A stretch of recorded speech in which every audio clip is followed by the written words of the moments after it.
이 시간 우리에게 주신 하나님의 거룩한 말씀은 베드로 후서 1장 1절에서 4절까지 말씀입니다.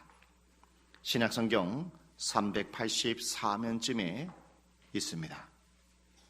베드로 후서 1장 1절에서 4절까지 말씀입니다.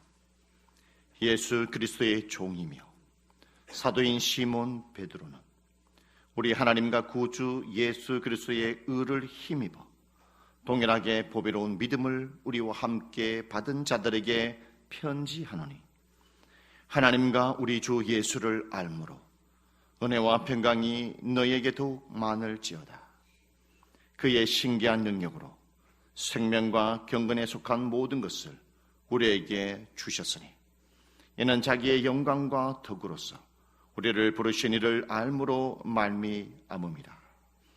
이로써 그 보배롭고 지극히 큰 약속을 우리에게 주사, 이 약속으로 말미암아 너희가 정욕 때문에 세상에서 썩어질 것을 피하여 신성한 성품에 참여하는 자가 되게 하려 하셨느니라.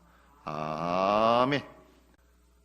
베드로 전서는 박해받는 신앙인들을 위로하기 위해서 베드로 전서를 적었습니다. 오늘 본문의 베드로 후서는 거짓 교사들로부터 하나님의 성도들을 지키기 위해서 이 베드로 후서를 적었다라는 것입니다. 그래서 오늘 베드로 사도는 두 가지를 잊지 말아야 한다라고 말씀하고 있습니다. 첫 번째, 무엇을 잊지 말아야 되는가? 1절의 말씀에 이렇게 말씀합니다. 예수 그리스도의 종이며 사도인 시몬 베드로는 우리 하나님과 구주 예수 그리스도의 의를 힘입어라고 말씀하고 있습니다. 구주 예수 그리스도의 의를 힘입는 부분에 대해서 절대로 하나님의 백성들은 잊어버리지 말아야 한다라고 말씀하고 있습니다.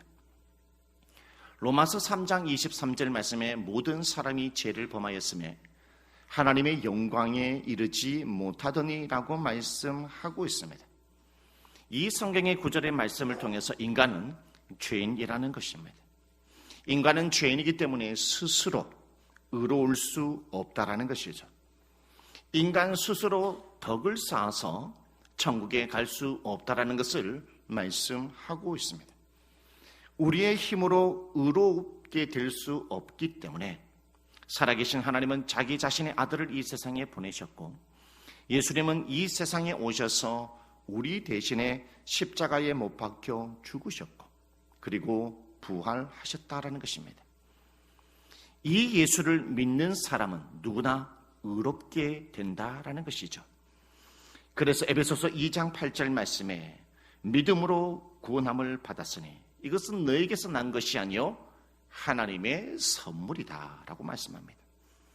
우리가 의롭게 되었다, 우리가 하나님의 자녀가 되었다라는 것은 내 스스로 의롭게 된 것이 아니라 하나님의 선물을 받았기 때문에 우리가 잊어버리지 말아야 한다라고 우리에게 말씀해 주고 있습니다. 두 번째로 우리가 잊지 말아야 될 것이 있습니다.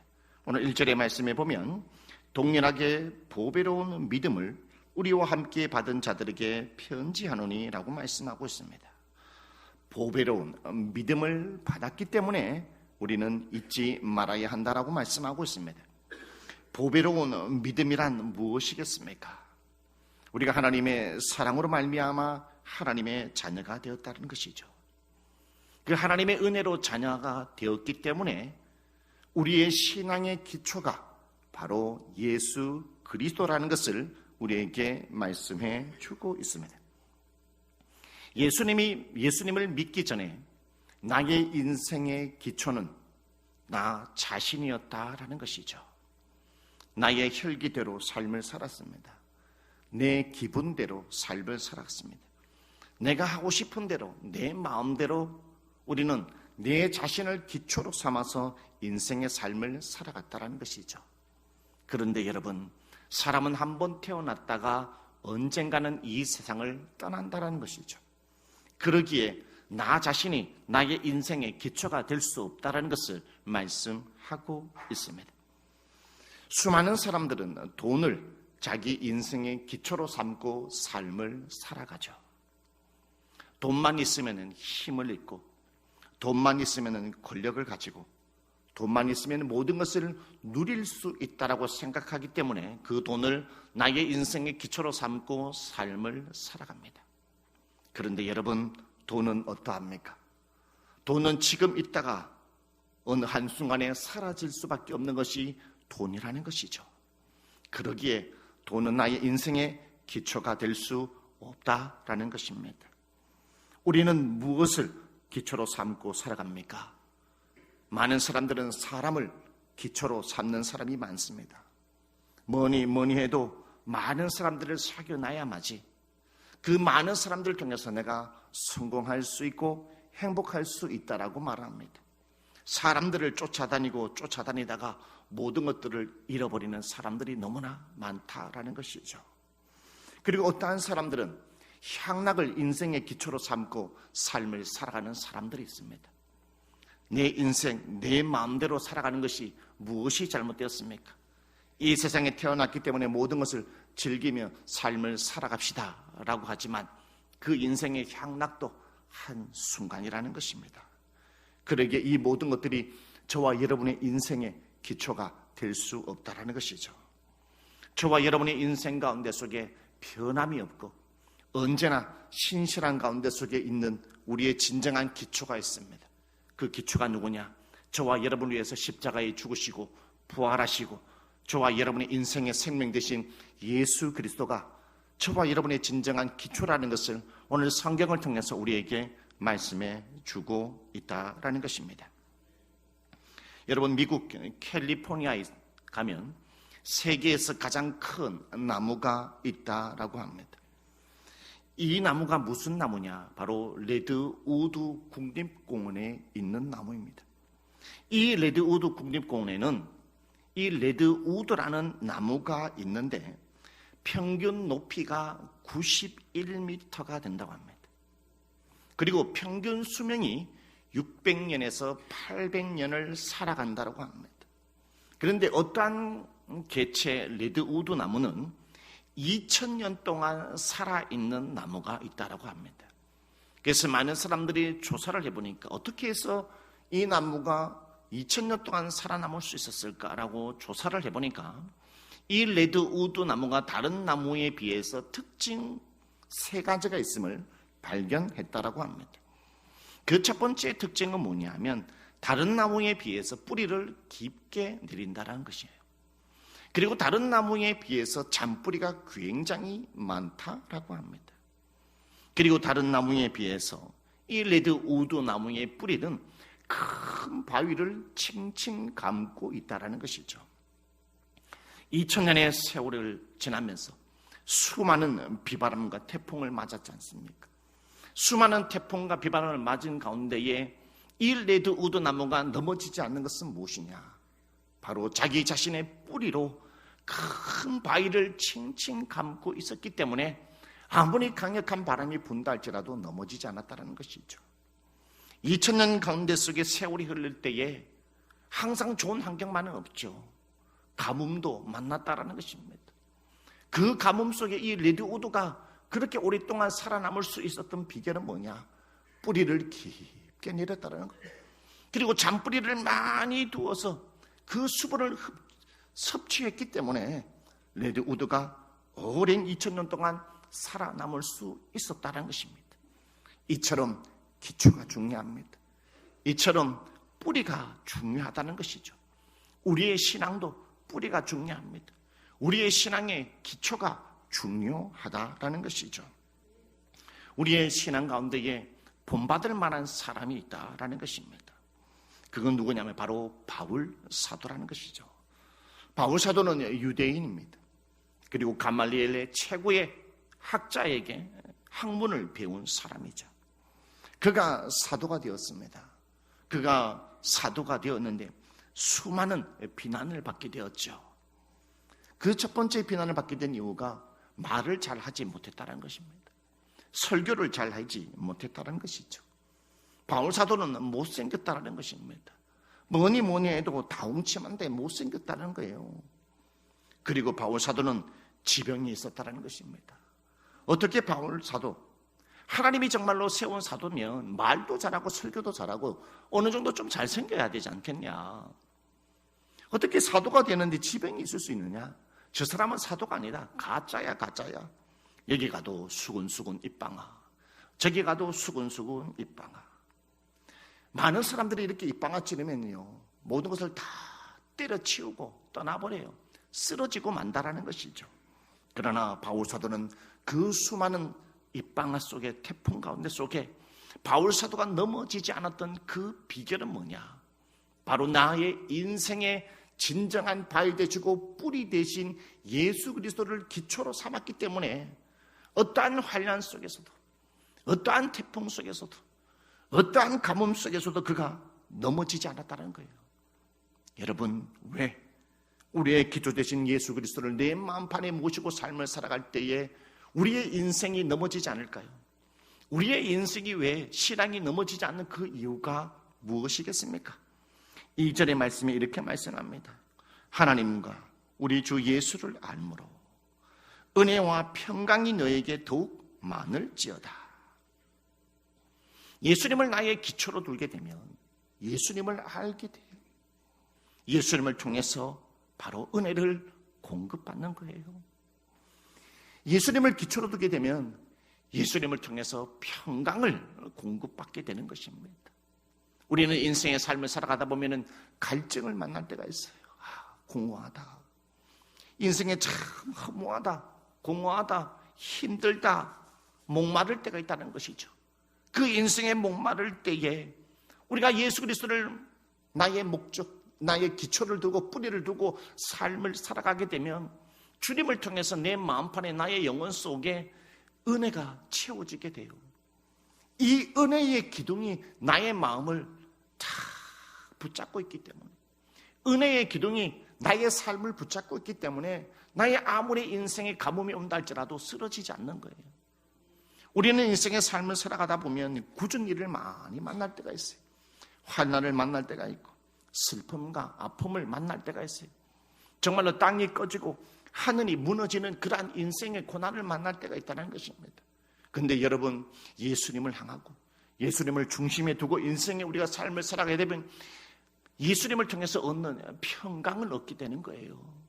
그러면 그 예수님이 나에게 주시는 평강, 비바람이 몰아치는 가운데 속에 예수님이 나에게 주시는 평강이 있어요. 그 평강이기 때문에 세상의 태풍에 날아가지 않는 겁니다. 바로 예수님을 통해서 나에게 은혜의 기둥을 주시기 때문에, 예수님을 통해서 나에게 평강의 기둥을 주시기 때문에 우리가 신앙이 쓰러지지 않는 거예요. 인생에서 넘어지지 않는다는 사실입니다. 그런데 여러분, 신앙을 계속 지속적으로 지키기가 쉽지 않습니다. 이스라엘 백성들이 광야 40년 가운데 속에 있을 때에 어떨 때는 주님의 은혜와 평강을 지키는 가운데 속에 있는데 어느 순간에는 은혜와 평강의 기둥을 잃어버리고 하나님을 배신할 때가 너무나 많이 있어요. 오늘 저와 여러분의 모습이 아니겠습니까? 그렇다면 은혜와 평강의 기둥, 이것이 나의 안에 계속 주님이 부르실 그날까지 내 안에 머물게 하기 위해서, 나의 삶에 머물게 하기 위해서는 어떻게 해야 되겠습니까? 그러기 위해서는요, 우리는 신앙이 계속 성장해야 돼요. 신앙이 머무르면 안 되고요, 신앙이 계속 자라갈 때에 하나님의 평강과 은혜가 나한테 공급된다라는 것입니다. 그래서 오늘 베드로 사도는 5절에 이렇게 말씀합니다. 그러므로 너희가 더욱 힘써 신앙으로 성장하라는 것입니다. 너희의 믿음의 덕을, 믿음이 있는 사람은 덕을 갖춰야 된다는 것입니다. 덕을 갖춘 사람은요, 지식이 자라야 된다는 거예요. 여기에 나타나는 지식이 뭐냐? 바로 하나님이 주시는 지혜로서 하나님의 뜻대로 삶을 살아가는 지혜를 얻는다는 것입니다. 지식을 가진 사람은 절제를 가지고 있어야 된다는 거예요. 여기에 절제는 뭐냐? 우리는 인생의 삶을 살아가다 보면 우리의 인간 마음속에 육체적인 정욕이 있어요. 우리는 때로는 하나님의 말씀을 때로 따라가고 싶지만 내 마음속에 있는 자꾸 정욕이 세상적으로 자꾸 이끌어 가려고 해요. 그래서 우리는 절제를 가져야 된다는 것입니다. 그런데 여러분, 이 절제를 지키기가 쉽지 않아요. 그래서 오늘 오늘 베드로 사도는 뭐라고 하느냐? 절제해서 인내로 신앙이 성장해야 된다라고 말씀하고 있습니다. 내가 육체의 정력을 절제함을 계속 죽을 때까지 인내할 수 있는 인내를 가지고 있어야 된다고 말씀하고 있습니다. 그 다음에 인내를 가졌으면 경건이 있어야 된다고 말합니다. 경건은요, 어떠한 환경 속에서 하나님을 공경할 수 있는 삶, 어떠한 환경 속에도 하나님을 공경하는 삶을 가지고 있어야만 해요. 어떠한 환경 속에도 하나님을 공경하고 하나님 앞에 예배 드릴 수 있는 삶의 경건의 삶이 있어야만이 하나님으로부터 내려오는 은혜로 말미암아 내가 여러분 인내할 수 있는 거예요. 그래서 오늘 베드로 사도는 인내로 끝나는 것이 아니라 경건으로 나아가는 신앙이 성장돼야 된다는 것입니다. 그래서 오늘 매주마다 우리가 주일 예배를 드리고 새벽 기도를 드리고 서방 기도를 드리고 금요 기도를 드리고, 여러분 이것이 아무것도 아닌 것이 아니라는 사실입니다. 그 다음에는 경건을 연습했으면 형제 우애로 나아가야 한다라는 것입니다. 우리가 자칫하면 말씀만 보게 되고 예배만 드리게 되면요, 우리의 신앙이 있잖아요, 메마를 수 있어요. 그러나 형제를 사랑할 필요가 있다는 것입니다. 여기 형제를 사랑한다는 것은 교회 안에 성도들 간에 서로를 사랑해야 된다는 거예요. 성도들을 사랑하고 성도들을 위해서 희생하고 섬기게 되면 그 사람을 통해서 내가 배울 게 있는 거예요. 그 사람을 통해서 내가 도움을 받는다는 것입니다. 그러면 형제 우애를 했으면 주님의 사랑으로 성장해야 된다고 성경은 우리에게 말씀하고 있습니다. 오늘 이 말씀을 통해서 신앙이 성장하라라고 오늘 저와 여러분에게 말씀하고 있죠. 여러분, 우리가 신앙이 성장을 하기 위해서는 어떻게 해야 되겠습니까? 연습이 필요하다는 거예요. 여러분, 연습하는 자가 신앙이 성장한다는 거예요. 연습하는 자가 하나님의 기쁨의 사람이 된다는 거죠. 그러면 어떠한 연습을 해야 되겠습니까? 첫 번째, 신앙의 연습에 있어서 내 자신을 이해해야 한다는 거예요. 소크라테스가 말했습니다. 너 자신을 알라. 항상 연습에 있어서, 신앙의 연습에 있어서 내 자신을 먼저 파악하는 게 굉장히 중요하다는 거예요. 그러면 내 자신을 이해하기 위해서는 뭐냐? 나는 죄인이라는 겁니다. 나는 주님의 은혜로 말미암아 하나님의 자녀가 되었다는 이것을 늘 이해하며 삶을 살아가야 된다는 것이죠. 그러면 내 자신을 이해하는 연습을 했으면 그 다음 단계로 나가야 되는데, 그 다음 단계가 바로 뭐냐? 바로 지속적인 학습, 지속적인 배움의 연습을 가지고 가야 한다는 거예요.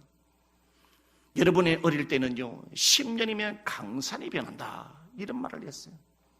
근데 요즘은요, 10년이면 강산이 변한다 이런 말 하는 사람 아무도 없어요. 왜냐하면 1년마다 세상이 바뀌어요. 6개월마다 바뀐다는 것입니다. 여러분, 지금 최신 휴대폰을 사잖아요. 6개월 후면은요, 최신 휴대폰이 아니에요. 구형이라는 것입니다. 6개월마다 신제품이 나오는 이 한 세상이에요. 그래서 세상의 사람들은요, 배우지 않고 연습하지 않으면, 학습하지 않으면 세상에 도태될 수밖에 없어요. 하물며 하나님의 백성들 또한 가만히 있으면 안 된다는 거예요. 여러분, 이군자라는 할머니가 계세요. 이군자 할머니는 75살에 중학교 검정고시를 쳐서 합격하게 됩니다. 중학교 이 검정고시를 통과한 이후에 고등학교 검정고시를 치고 통과하게 됩니다. 그리고 나서 이군자 할머니가 2022년도에 평택에 있는 한 대학교에 입학하게 됩니다. 2022년도 평택에 있는 한 대학교를 다니면서 2024년도에 대전 모건대학교 미술대학에 편입하게 돼요. 2024년도 대전에 있는 모건대학교의 미술대학에 편입해서 열심히 공부를 해요. 그렇게 해서 언제 졸업하냐면 작년 2025년도 85살에 미대를 졸업합니다, 여러분. 이게 뉴스에 나와요. 요즘 인터넷상에도 많이 떠 있어요. 이분이 얼마나 배움에 대해서 열정을 가졌냐면 새벽에 일어나서 도시락을 싸가지고 무려 7시간 30분을 통학해가지고 대전으로 가잖아요. 7시간 30분 통학해가지고 미술대학에서 공부를 했어요. 그렇게 해서 미대의 학사학위 대학교 졸업장을 따냈다라는 것입니다. 여러분, 세상의 사람들도 배우기 위해서 이렇게 열정을 가지는데 우리가 하나님의 백성됨으로써 우리가 하나님을 알기 위한 열정을 가져야 되지 않겠습니까? 내일 월삭 새벽 기도입니다. 단순히 월삭 새벽 기도가 아니라 사순절 월삭 새벽 기도죠. 이런 월삭 새벽 기도 나와서 하나님의 말씀을 듣고 기도하는 가운데 속에 하나님을 닮아가기 원합니다. 하나님을 배우기 원합니다. 이 사순절 기간 동안 속에 여러분 성경 필사를 해보십시오. 성경 필사를 해보게 되면 정말 다른 성경의 맛을 느낄 수 있어요. 이 사순절 기간 동안 하나님의 성경 말씀을 읽어보고 여러분 묵상해 보시기 바라겠습니다. 어떻게 하면 하나님을 더 닮아갈 수 있습니까? 어떻게 하면 하나님을 더 배울 수 있습니까? 여러분 이러한 열정을 가지고 예배에 참석하시는 여러분이 되시기를 바라겠습니다. 우리가 신앙이 성장하면 이러한 지속적인 학습의 자세가 필요합니다. 그 다음에 뭐가 필요하냐면 바로 건강의 습관이 필요해요. 적당한 운동이 필요하다는 것입니다. 저도 건강을 위해서 따로 시간 내기 어려워서 저는 엘리베이터를 타지 아니하고 계단을 타고 늘 올라가요. 그리고 당뇨실에서 늘 스쿼트를 굉장히 많이 합니다. 남들은 보지 않지만 남들은 운동 안 하는 것처럼 보여요. 그러나 안 볼 때 스쿼트나 이런 굉장한 많은 일들을 기초 체력을 길러야만이 우리가 신앙에 성장할 수 있다는 거예요. 내가 몸이 골골하면 언제나요? 뭐 성경 말씀을 읽을 수도 없는 거예요. 우리가 신앙을 성장하기 위해서는 여러분 독서도 해야 돼요. 책도 읽어야 돼요. 좋은 책들을 또 많이 읽어야 된다는 것입니다. 여러분 김대중 대통령이 정말 그 모든 대통령을 다 내려놓고 난 이후에 고백한 게 있었대요. 내 인생에서 가장 인생의 전환점은 감옥에 있을 때다. 이렇게 얘기했다는 거예요. 왜 그러냐? 감옥에 나온 이후에 수많은 좋은 책들을 읽어보려고 하니까 너무 바빠가지고 책을 못 읽겠대. 근데 감옥에 있을 때에 정말 혼자 있는 시간이 있었으니까 책을 정말 많이 읽었대. 그래서 김대중 대통령님이 내가 다시 감옥에 갔으면 좋겠다. 우스갯소리로 다시 감옥에 갔으면 좋겠다. 그러면 책을 좀 많이 읽을 수 있지 않겠느냐. 여러분 우리 그리스도인들도 세상에 많은 좋은 서적들, 신앙의 서적들을 많이 읽을 필요가 있다라는 것입니다. 근데 여러분 운동하고 좋은 책만으로는 안 됩니다. 내가 하나님의 은혜 받았던 부분들에 대해서 교회에 와서 성도들과 함께 그 신앙을 나누었을 때에 함께 신앙이 성장한다는 거예요. 나도 신앙이 성장하고 타인들도 신앙이 성장한다는 것입니다. 여러분 우리는 하나님의 자녀라는 것입니다. 하나님의 자녀라는 것은 우리의 인생의 기초가 예수 그리스도라는 것을 우리에게 말씀해 주고 있죠. 여러분 어떠한 환경 속에도 예수 그리스도를 여러분의 인생의 기초로 삼고 삶을 살아가시기를 바라겠습니다. 예수 그리스도를 바라보시기 바라겠습니다. 그 예수를 통해서 은혜의 기둥이 나한테 서게 되고 그 예수 그리스도를 통해서 평강의 기둥이 나한테 마음에 있게 됨으로 말미암아 어떠한 환난 속에서도 나를 넘어지지 않게 하신다라는 것입니다. 여러분 나의 인생에서 가장 걸림돌이 누구인지 아십니까? 수많은 사람들이 저 사람만 없으면 내가 인생에 성공하고 살만 날 건데 여러분 나의 인생에서 가장 걸림돌은요 외부적 환경이 아니라 외부적인 사람이 아니라 나의 인생의 가장 걸림돌은 나 자신이에요. 나 자신이 잘못되기 때문에 올바른 생각을 가지 않기 때문에 내 때문에 넘어지는 것이지 타인과 환경 때문에 넘어지는 것이 아닙니다. 그러므로 우리는 사순절 두 번째 주일을 맞이하여서 나의 인생의 생명 되신 예수 그리스도를 기초를 두고 여러분 오늘도 힘차게 달려가시는 저와 여러분 되시기를 주님의 이름으로 축복합니다. 기도드립니다.